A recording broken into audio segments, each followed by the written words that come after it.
ഗുജറാത്ത് കലാപത്തിനിടെ കൂട്ടക്കൊലകളും കൂട്ടബലാത്സംഗങ്ങളും നടത്തിയ 11 ഹിന്ദുത്വ ഭീകരന്മാരെ ജയിൽ മോചിതരാക്കിയ നടപടി റദ്ദാക്കിയ സുപ്രീം കോടതി ഉത്തരവ് സംഘ്പരിവാർ ഫാസിസ്റ്റുകൾക്ക് തിരിച്ചടിയായി. രാജ്യം കണ്ട 2002-ലെ അതിപൈശാചികവും ക്രൂരവുമായ ഗുജറാത്ത് കലാപത്തിനിടെ 8 കുട്ടികളടക്കം 14 പേരെ ക്രൂരമായി കൊലപ്പെടുത്തുകയും ബിൽക്കിസ് ബാനു എന്ന 5 മാസം ഗർഭിണിയായ യുവതിയെ അടക്കം അനവധി നിരാലംബരായ സ്ത്രീകളെ ക്രൂരമായി കൂട്ടബലാത്സംഗം ചെയ്യുകയും ചെയ്ത കേസിൽ ഹിന്ദുത്വ വർഗീയ ഭീകരന്മാരായ 11 പ്രതികളെ ജയിലിൽ നിന്നും മോചിതരാക്കിയ ഗുജറാത്ത് സർക്കാരിൻ്റെ നടപടികൾ റദ്ദാക്കിയ സുപ്രീം കോടതി ഉത്തരവ് നീതിന്യായ ചരിത്രത്തിലെ നാഴികക്കല്ലായി.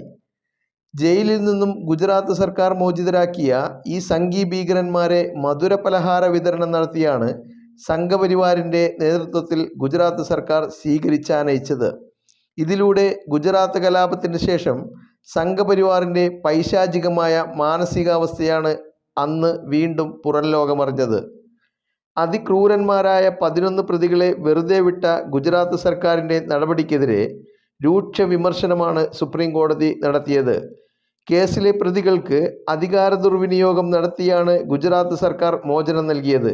ജയിലിൽ നിന്നും പുറത്തിറങ്ങി വിഹരിക്കുന്ന ഈ പ്രതികൾ 2 ആഴ്ചയ്ക്കുള്ളിൽ ജയിലിലേക്ക് മടങ്ങിയെത്തണമെന്നും സുപ്രീം കോടതി ഉത്തരവിട്ടു. മഹാരാഷ്ട്രയിലായിരുന്നു ഈ കേസിൻ്റെ വിചാരണ നടന്നിരുന്നത്.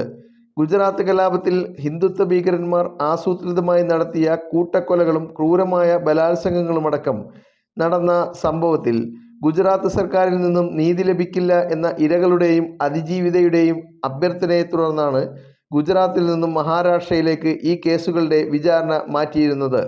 അതുകൊണ്ട് തന്നെ മഹാരാഷ്ട്ര സർക്കാരിന് മാത്രമാണ് പ്രതികളുടെ കാര്യത്തിൽ മാനദണ്ഡങ്ങൾ പരിശോധിച്ച് ഇളവ് നൽകണമെങ്കിൽ നൽകാനുള്ള അനുമതി ഉണ്ടായിരുന്നത്.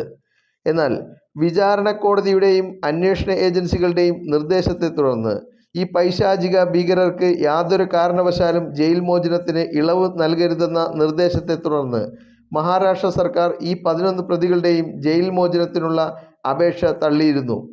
ഈ സന്ദർഭത്തിലാണ് ഇക്കാര്യത്തിൽ അധികാരമില്ലാത്ത ഗുജറാത്ത് സർക്കാർ കേന്ദ്ര സർക്കാരിൻ്റെ സഹായത്തോടുകൂടി ഈ 11 പ്രതികൾക്ക് ജയിൽ മോചനത്തിന് തെറ്റായ വിവരങ്ങൾ നൽകി ഇല്ലാത്ത അധികാരം ഉപയോഗിച്ച് ജയിൽ മോചനം സാധ്യമാക്കിയത്.